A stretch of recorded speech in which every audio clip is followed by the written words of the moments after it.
Beauty Gold vous présente le journal.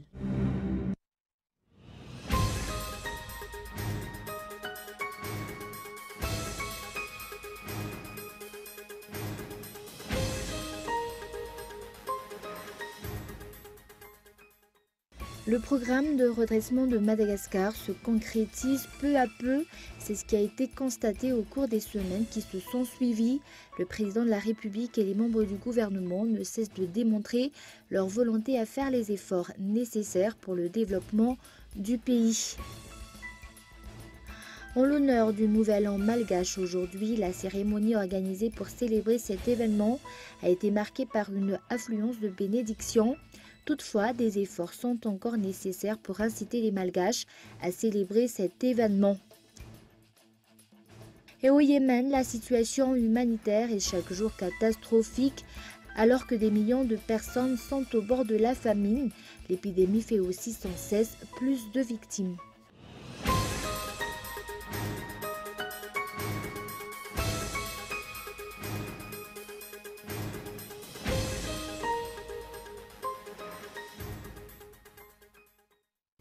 Bonjour à tous et bienvenue dans cette nouvelle édition du journal en version française sur Cool TV.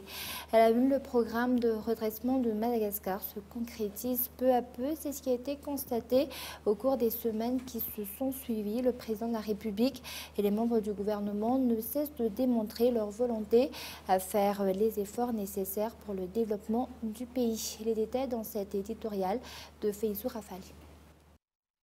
3 mois se sont écoulés depuis le début de l'année et 2 mois et demi depuis la mise en place d'un nouveau régime. Au vu de la situation actuelle, ce nouveau régime bénéficie de la reconnaissance internationale.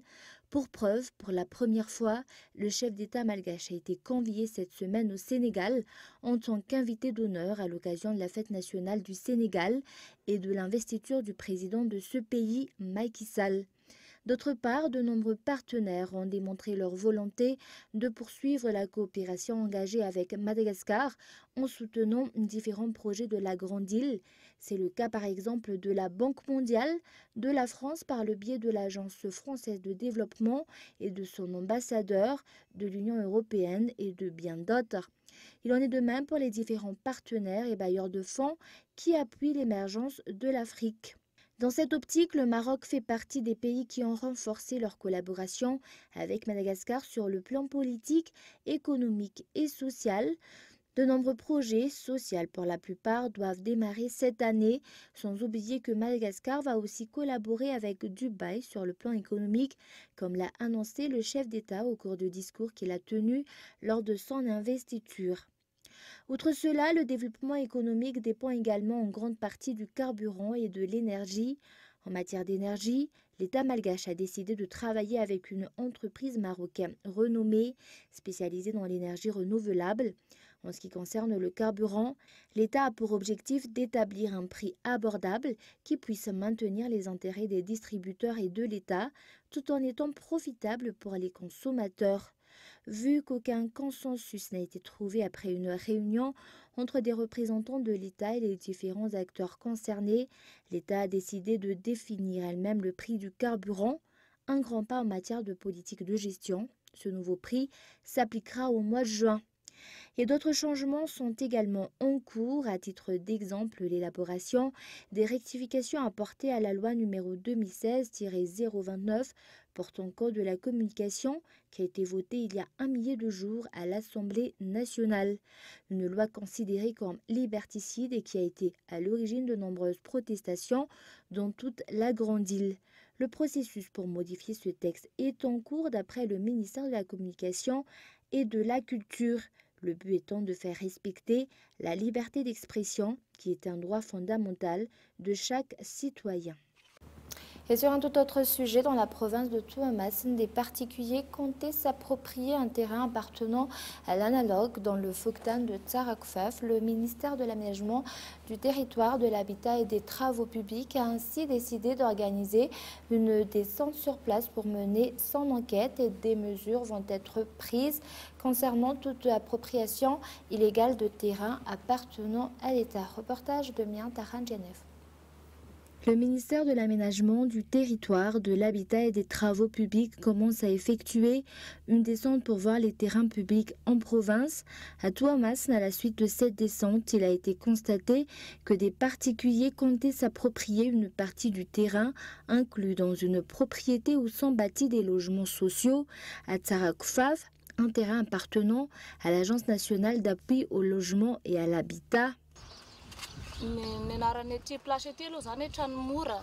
Cette place est connue sous le nom de Chanmour, mais cette partie est censée être un parking.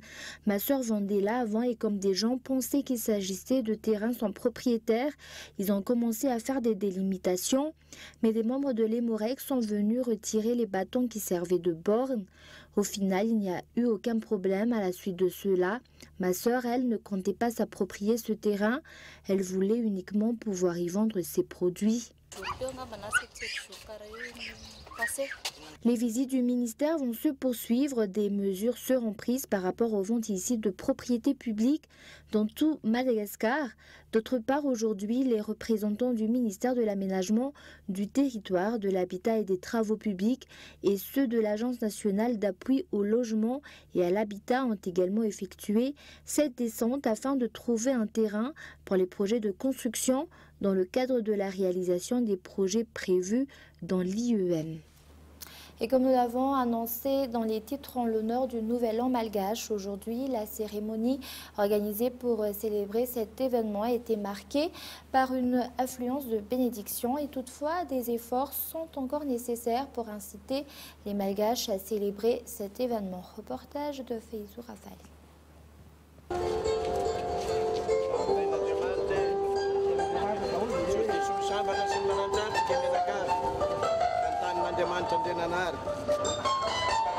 Pour la capitale, la cérémonie faite en l'honneur de la célébration du Nouvel An malgache à Mahamas a débuté avec des bénédictions qui s'appliqueront pour le reste de l'année selon les explications. Toutefois, l'importance du Nouvel An malgache et le fait qu'elle ne soit pas célébrée à la même date pour tout le monde pose encore problème, raison pour laquelle les principaux intéressés interpellent les dirigeants. La célébration du Nouvel An malgache a été fixée à 3 jours par le Cham Cultural Malagasy. Après que les bénédictions aient été données, un déjeuner a été organisé. Au cours de ces 3 jours, différents rituels traditionnels seront effectués. Toutefois, d'importants efforts sont encore nécessaires pour encourager tous les Malgaches à célébrer cet événement.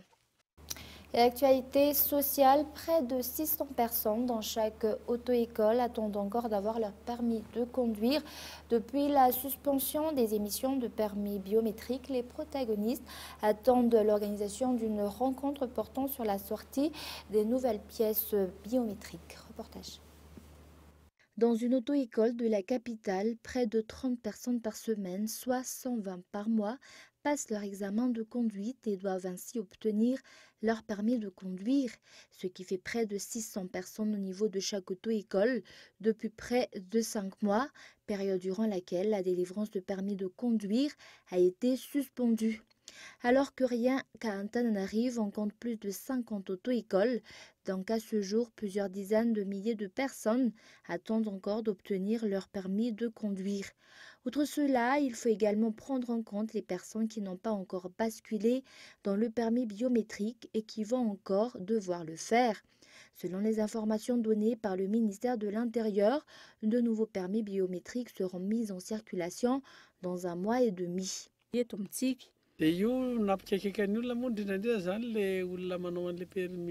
Cette situation est à la source de plusieurs plaintes.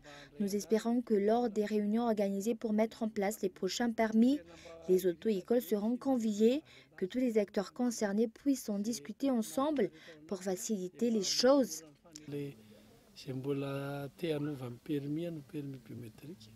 Pour rappel, pour ceux qui ont le renouvellement des cartes grises et permis biométriques, pour ceux qui l'ont déjà fait auparavant et gratuit, les prochaines cartes biométriques seront conformes aux normes internationales selon le ministère. Cependant, pour l'instant, aucune information n'a été donnée quant à l'entreprise qui a obtenu le marché, ni les détails de l'accord conclu.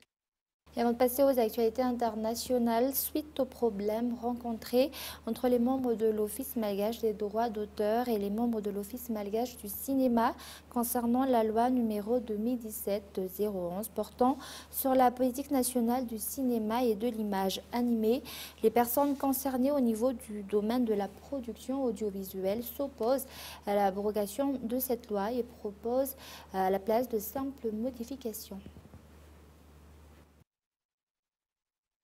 Internationale, la situation va-t-elle de nouveau dégénérer en Libye? La crainte est réelle. Haftar, l'homme fort de l'est du pays, est sommé de reculer par rapport au combat au sud de la capitale. Reportage de France 24. Des convois militaires se dirigent vers l'ouest de la Libye. Ces images ont été diffusées sur la page Facebook de l'ANL, l'armée nationale libyenne dirigée par le maréchal Khalifa Haftar, qui a lancé ce jeudi une offensive pour reprendre le contrôle de Tripoli. Ses forces ne seraient plus qu'à une cinquantaine de kilomètres de la capitale libyenne. Nous considérons que c'est une grande réussite et une avancée vers Tripoli. Techniquement, nous sommes déjà à l'intérieur de l'agglomération. Nous avons encore quelques points de contrôle à sécuriser, mais demain, la bataille sera à la périphérie de la ville. Les hommes du maréchal Haftar ont notamment réussi à prendre brièvement le contrôle de l'aéroport de Tripoli vendredi soir, avant d'en être chassés par les forces du gouvernement d'union nationale de Fayez al-Sarraj, qui ont mené une contre-offensive. Depuis la chute du régime de Mouammar Kadhafi en 2011, la Libye est divisée entre le gouvernement d'union nationale reconnu par la communauté internationale au nord-ouest et l'armée nationale libyenne du maréchal Haftar. Ces deux autorités rivales qui se disputent le pouvoir ont plongé le pays dans le chaos et la violence. La reprise des combats au sud de Tripoli fait craindre un nouvel embrasement. Depuis jeudi, la communauté internationale multiplie les appels au calme. Et au Yémen, la situation humanitaire est chaque jour catastrophique alors que des millions de personnes sont au bord de la famine. L'épidémie de choléra fait aussi sans cesse plus de victimes. Reportage. L'hôpital de Taïz au sud du Yémen, les consultations s'enchaînent. Depuis quelques semaines, le diagnostic le plus fréquent des médecins, le choléra. D'après l'ONU, le nombre de nouveaux cas a doublé au mois de mars et près de 200 personnes sont mortes. Cet hôpital, comme tous ceux du Yémen, est débordé. Son directeur confirme, fataliste. Ici, le nombre de décès dus au choléra attrapés via une eau contaminée est de 4. Parmi ces cas, 2 femmes. La première venait d'une autre région et elle est morte faute d'un traitement rapide. Un nouveau pic qui touche une population qui manque de tout. L'hôpital ne propose pas les examens de dépistage. Ils peuvent coûter entre 6 et 13 € ailleurs. C'est trop cher pour moi. On n'a déjà pas les 50 centimes pour venir jusqu'ici. Même ceux qui ont pu payer le dépistage ne peuvent pas toujours acheter les médicaments. J'ai amené mon fils ici et on lui a prescrit un traitement, mais il n'est pas disponible dans cet hôpital. On a dû aller loin pour le trouver. Le choléra est endémique au Yémen et s'attrape principalement au contact d'une eau souillée. En 2017, lors de l'épidémie la plus grave, la Croix-Rouge internationale estimait qu'1 million de Yéménites avaient été touchés par la maladie. Le Yémen est ravagé par une guerre civile qui dure depuis 4 ans. Une coalition dirigée par l'Arabie Saoudite soutient le gouvernement de Sanaa contre des rebelles houthis. Ce conflit a causé la pire catastrophe humanitaire au monde, selon l'ONU. Et avant de se quitter, je vous rappelle les grands points de ce journal. Le programme de redressement de Madagascar se concrétise peu à peu. C'est ce qui a été constaté au cours des semaines qui se sont suivies. Le président de la République et les membres du gouvernement ne cessent de démontrer leur volonté à faire des efforts nécessaires pour le développement du pays. Et en l'honneur du Nouvel An malgache, aujourd'hui, la cérémonie organisée pour célébrer cet événement a été marquée par une affluence de bénédictions et toutefois des efforts sont encore nécessaires pour inciter les Malgaches à célébrer cet événement. Et au Yémen, la situation humanitaire est chaque jour catastrophique alors que des millions de personnes sont au bord de la famine. L'épidémie du choléra fait aussi sans cesse plus de victimes. Et voilà, c'est la fin de ce journal. Merci de votre fidélité. Passez une excellente fin de semaine en compagnie de Cool TV. Au revoir.